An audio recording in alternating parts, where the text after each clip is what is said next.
All right, guys, welcome back to the page. Like always, please like, subscribe, share, comment, do all the above. We're going off topic today, off the fitness for a little bit, have a little bit of fun. Now, I was watching my mates and my cousin's podcast on the bench. So if you're a football fan, check it out. And if you're a fitness person who trains with us or follows my page for fitness, hang around if you want. If you like football, if you don't, this one might not be for you. So they did a top 10 midfielders in the Premier League history. And me and my clients who are into football having a bit of fun with this, picking out what we thought was, and we haven't quite come up to it, but now I've decided to sit down, actually have a look at it. So here's mine.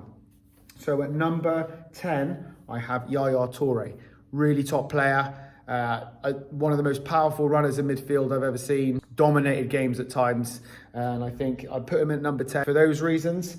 Maybe the longevity wasn't quite there, which is why he's not further up the list, but I think number 10, Yaya Toure. And then we've got a Frenchman at number 9, Kante, Leicester and Chelsea, winner of the league at Leicester. Can't remember with Chelsea, actually. I'm not sure about that one. Maybe one there. I think they maybe did win the league with Chelsea as well, but really top player, fantastic midfielder. So I've included him at number 9. And then we've got another Frenchman, also for Chelsea, at number 8, in Claude Malle. And I think a lot of the reasons why Chelsea was so successful under Mourinho, my opinion, was because of this player. I think he's a top player, so he goes in at 8.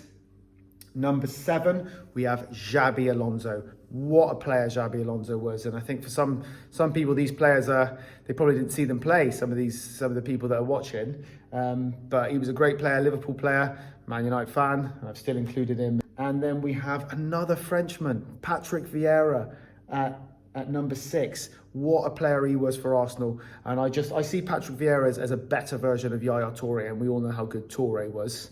Then we have Frank Lampard at number 5. Legend at Chelsea, great servant for England, maybe underachieved there, but in the Premier League, he certainly did not underachieve. He did not underperform. He was a brilliant player. He consistently scored goals. He consistently made goals, and he played tons of matches for Chelsea and West Ham. So, yep, he's in at number 5.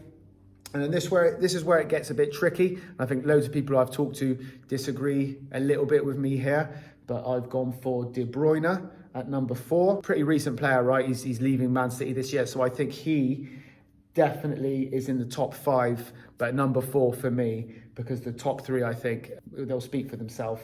I've got Paul Scholes at number 3.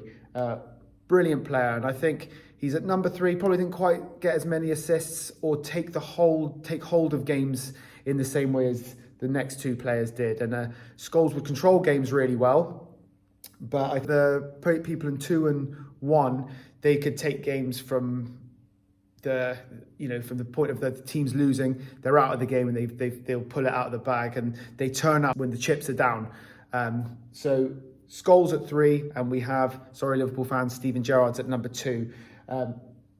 Amazing player. We've seen what he's done over the years. Standout games for me were the FA Cup. I know it's not a Premier League game, but FA Cup against West Ham. Basically single-handedly won that game, and then you had the Champions League against AC Milan. These are 2 of many examples. They were 3-0 down. He basically pulled them out of one of the biggest holes in the Champions League to win it.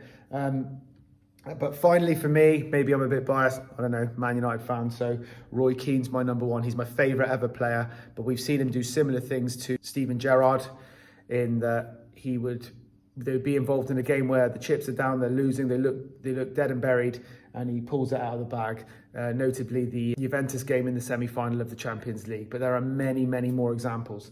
So that's my top 10. If you want to get involved, please comment, like, subscribe, and I'll see you guys next time for more fitness videos and more.